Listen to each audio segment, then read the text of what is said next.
Hello, everybody, and welcome to today's episode. This is going to be the first in a series of episodes devoted to the concept that your mind is actually your metaverse. Now, what do we mean by metaverse? There are so many different descriptions and definitions. In the metaverse, we construct a virtual reality which exists even when we're not in that virtual reality, when we're not playing in that arena. I'm proposing that the same metaverse exists potentially in our minds, but it remains fallow and uncultivated because we've never learned to develop this most precious vessel. Our minds are a storehouse, a virtual realm of infinite possibility. And it's just a shame that we have never learned how to access and apprehend those possibilities.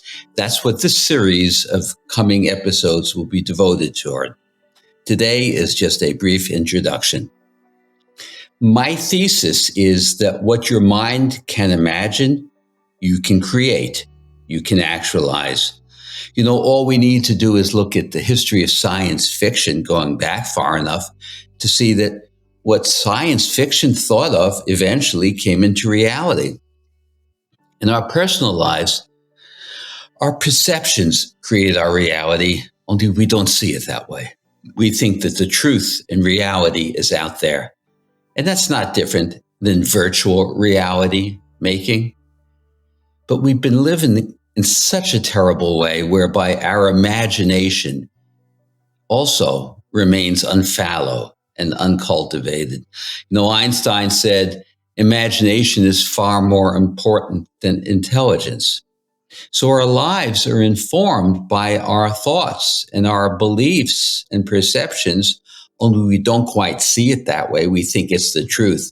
And they all create a virtual reality within us, which actually then merges with our external reality, what we think the truth is. We're going to be examining and looking at the nature of thoughts, thinking, feelings, and perceptions in this series to understand how we can open to infinite possibility. We stagnate in our lives when we lose imagination and we become stuck and inert. We keep having a replay of the same old thoughts and the same old feelings ad nauseum throughout our lives. And that's why we struggle and we suffer. So I'm talking about this word mind. What do we mean by mind? How would we describe it or define it?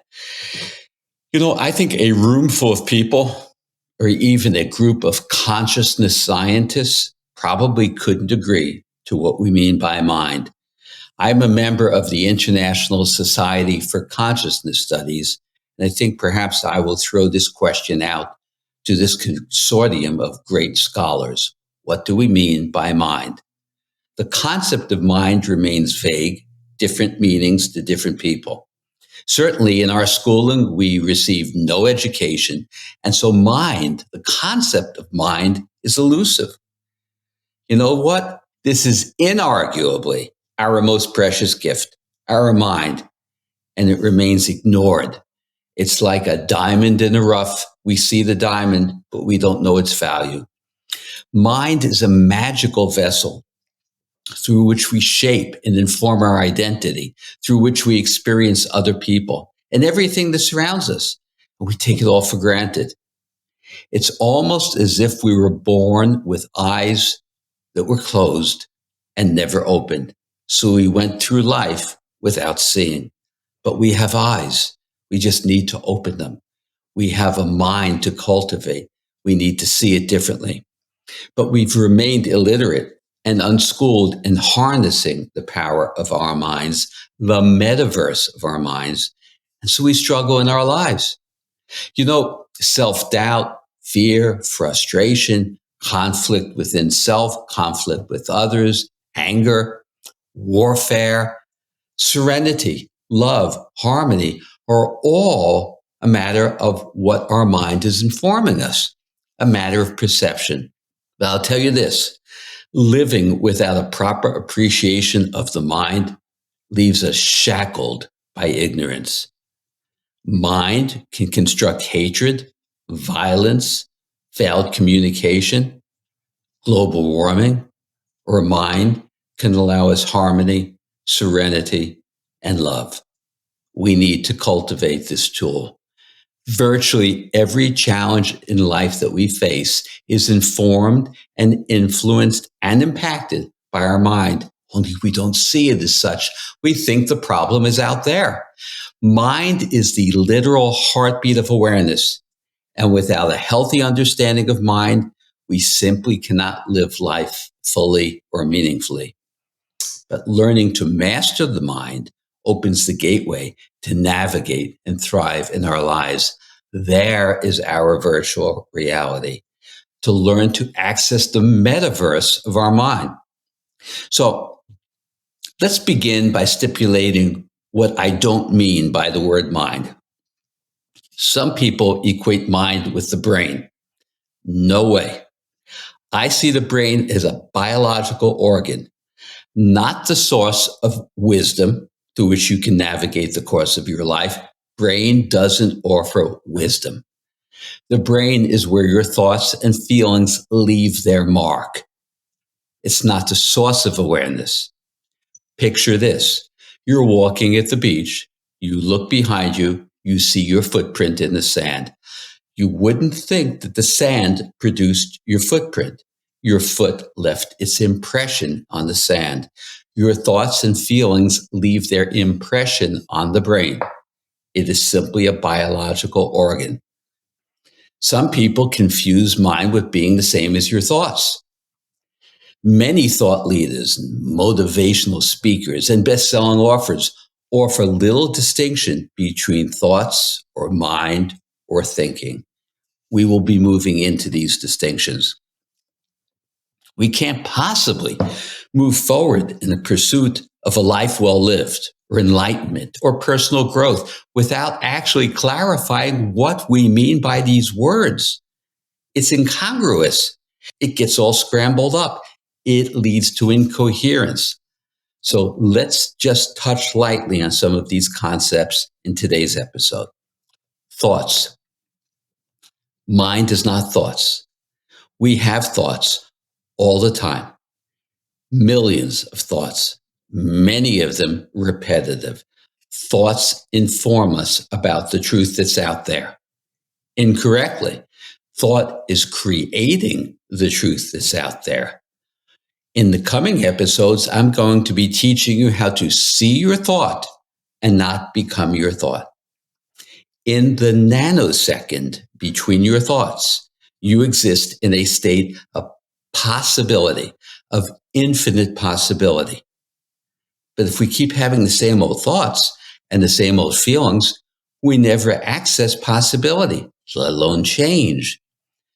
You're going to learn how to see those thoughts and enter into the realm of thinking, which is the first ascension toward the mind. Now, thoughts and feelings are part of a continuum. Thought and feeling are just different words that we apply to different sensations.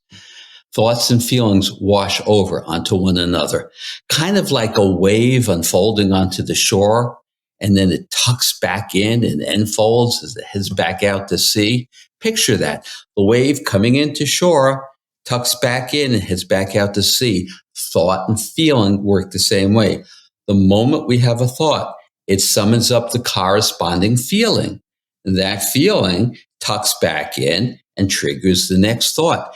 That's why we get stuck in particular moods. It's a pattern. Learning to see your thoughts is a crucial first step in this journey toward the metaverse of your mind. Now, ever wonder where your thoughts come from? Not your brain. They come from many places, but in particular, it's our life experiences and our beliefs that inform our thoughts. These beliefs, which are so critically important in framing our personal reality, they go unexamined and unquestioned. We need to examine the nature of these beliefs and see how they unfold into these continuous countless cascade of thoughts and feelings. And most importantly, we'll be looking at how we can break free from the imprisonment of old thought and old feeling, which block us from accessing the metaverse of our minds. Once we learn to step back and see the beliefs and thoughts, we can open to new experience. We can rise above the dictates of these beliefs and thoughts, freeing us to truly become masters of our mind, masters of the metaverse of our mind. Now, what's the difference between thoughts and thinking? Thinking speaks to my learned ability to step back and see my thought, see what they're telling me. Sometimes when I'm talking, I might say, I just had a thought that came up.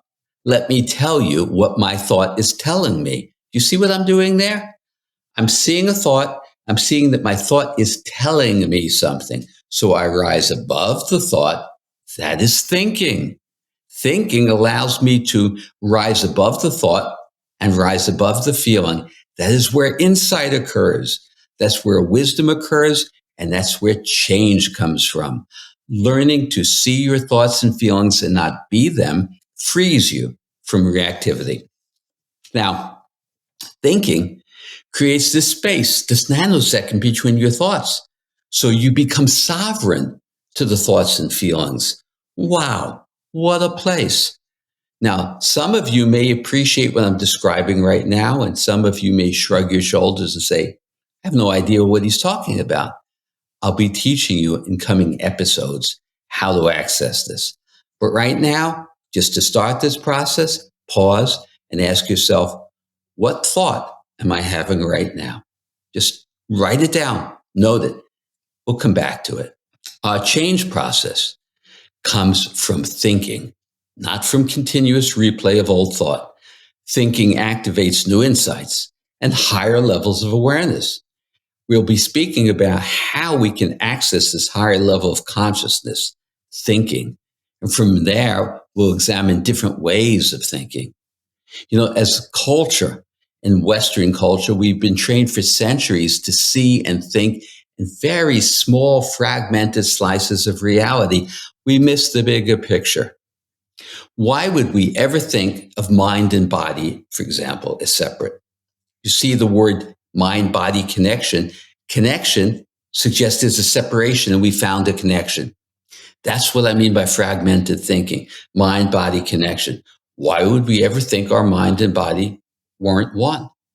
Who separated them? When our thoughts only see separation, it fractures wholeness, and this leads to false and limiting thoughts. Your mind has the ability to access your entire field of wisdom, which interfaces with our innate connectivity with the universe, with one another. When you learn to activate the power of your mind, you can tap into the oneness, the sense of wholeness, the spiritual connections that we speak about and read about. Mind describes the integration of our entire being, getting past fragmentation. Mind are the eyes through which we see, the heart through which we feel, and the wisdom that flows from joining with the universe and the innate knowing that awaits us. That's the journey into the power of your mind as your metaverse. In coming episodes, we'll be diving in, rolling up our sleeves, and really learning how to see the nature of thought, not become thought, and access higher and higher levels of mind as metaverse. It's full of creativity, imagination, and unburdening, a lifting of everything, and a profound meaning in life. Well, I hope you enjoyed today's episode. I look forward to continuing this journey with you in our coming episodes. And remember, your mind is your metaverse. You're going to learn how to access it. Be well. Look forward to continuing our conversation.